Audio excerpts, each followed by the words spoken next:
शांति शांति।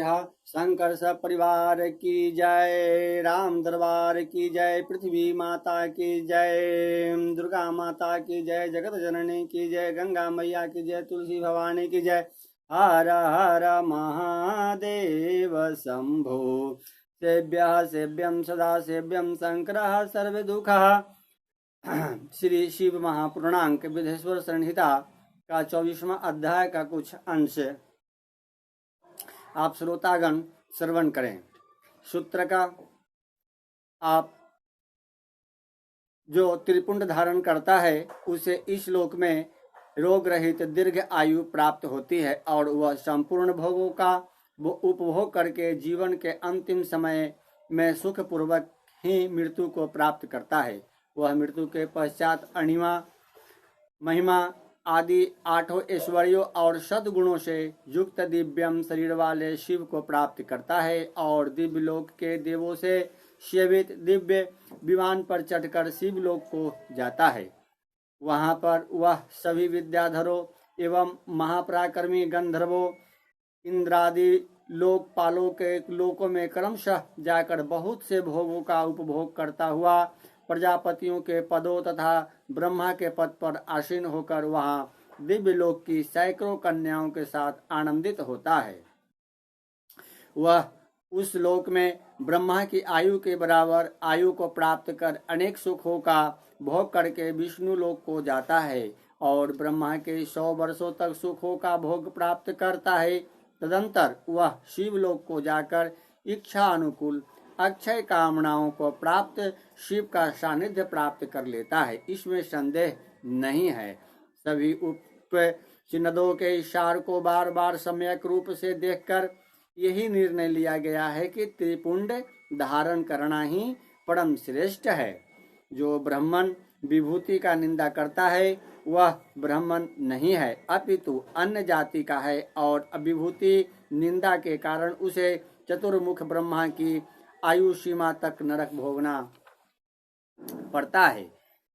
श्राद्ध यज्ञ जप होम बलि वैश्य देव और देव पूजन के समय जो पुतात्मा मनुष्य त्रिपुंड धारण करता है वह मृत्यु को भी जीत लेता है।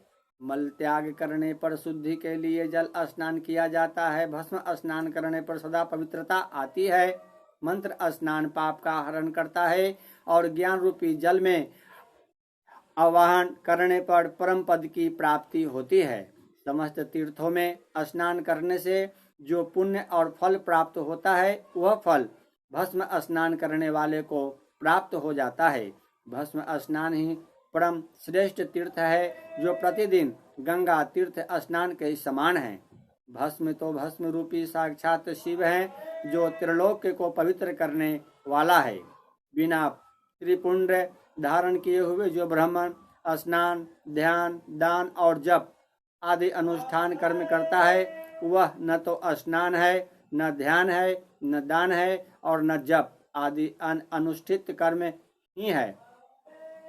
वानप्रस्थ कन्या और दीक्षा रहित मनुष्यों को मध्याह्न के पूर्व ही जल से युक्त त्रिपुंड धारण करना चाहिए, किंतु मध्याह्न के पश्चात जल रहित भस्म से त्रिपुंड धारण करना उचित है।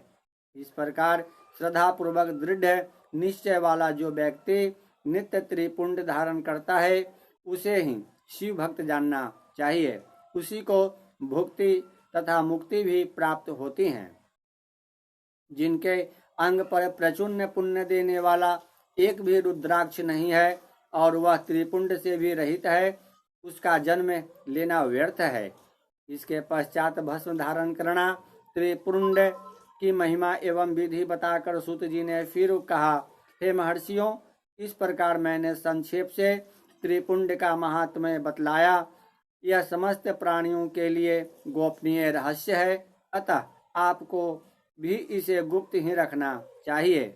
मुनिवरों, ललाट आदि सभी निर्दिष्ट स्थानों में जो भस्म के 3 तिरछी रेखाएं बनाई जाती हैं उन्हीं को विद्वानों ने त्रिपुंड कहा है। भवों के मध्य भाग से लेकर जहाँ तक भवों का अंत है उतना बड़ा त्रिपुंड ललाट में धारण करना चाहिए। मध्यमा और अनामिका अंगुलियों से 2 रेखाएं करके बीच में अनुष्ठा मात्र प्रतिलोम भाव से की गई रेखा त्रिपुंड कहलाती है। अथवा बीच की 3 अंगुलियों से भस्म लेकर यत्न पूर्वक भक्ति भाव से ललाट में त्रिपुंड धारण करें।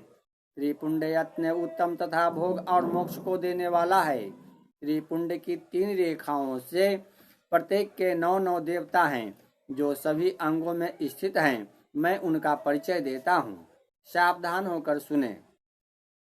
हे मुनिवरों, प्रणव का प्रथम अक्षर आकार, ग्रह पत्य अग्नि, पृथ्वी, धर्म, रजोगुण, ऋग्वेद, क्रिया शक्ति, प्रातः श्रवण तथा महादेव, ये त्रिपुंड की प्रथम रेखाएं के 9 देवता हैं।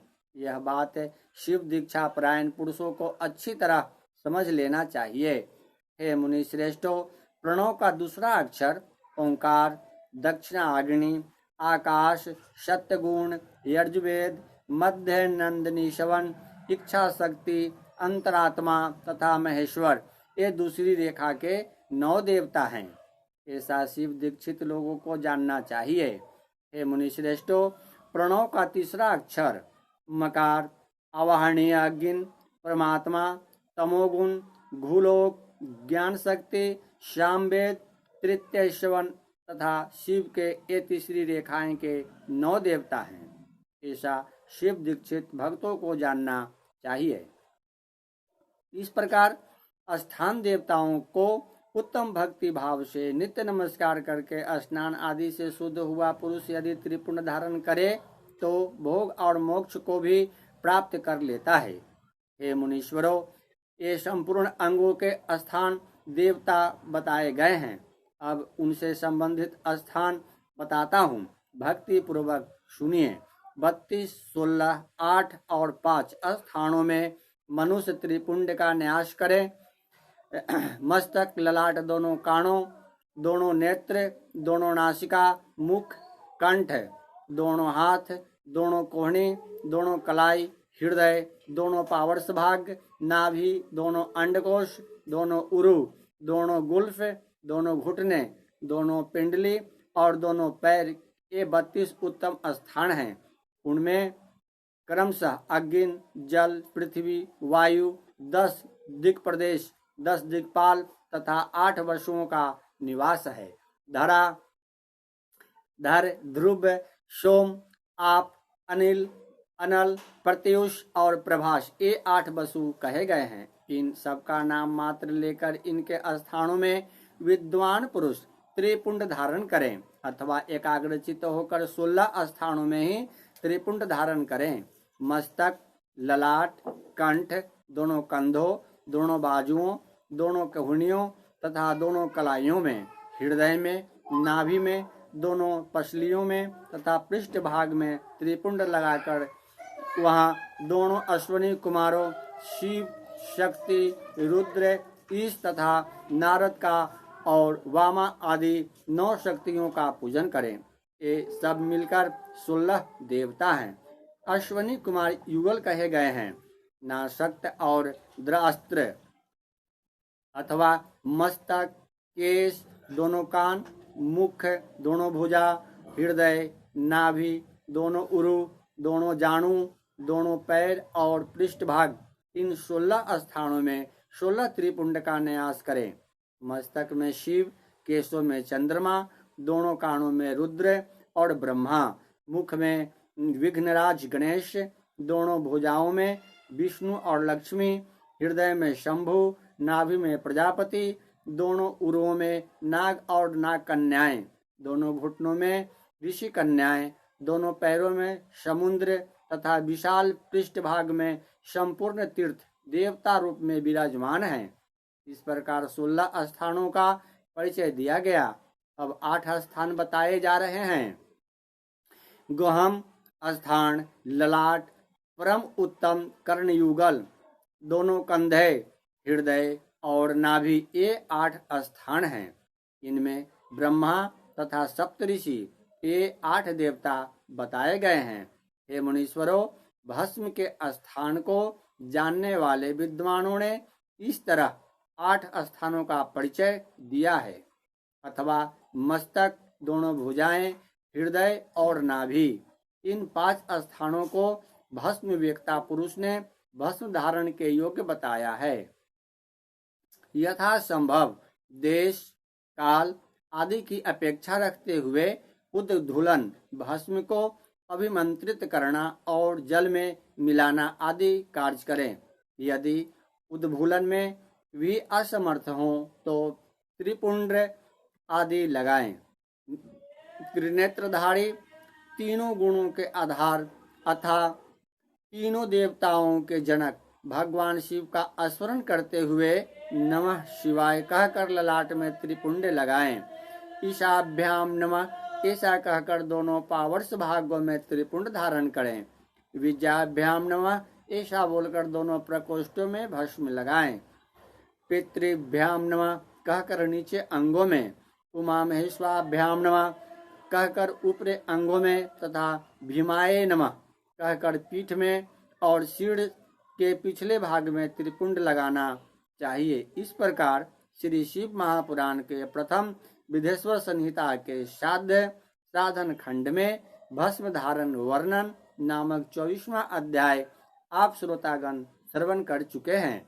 अतः चिंतन मनन श्रद्धा पूर्वक आप यत्न प्रतिदिन हर पल नाम स्मरण कर अपने आप को आत्मा को शुद्ध और प्रभु के चरणों में लगाए रखें, यही निवेदित है। बोलिए प्रेम से हर हर महादेव शंभो। ओम नमः शिवाय।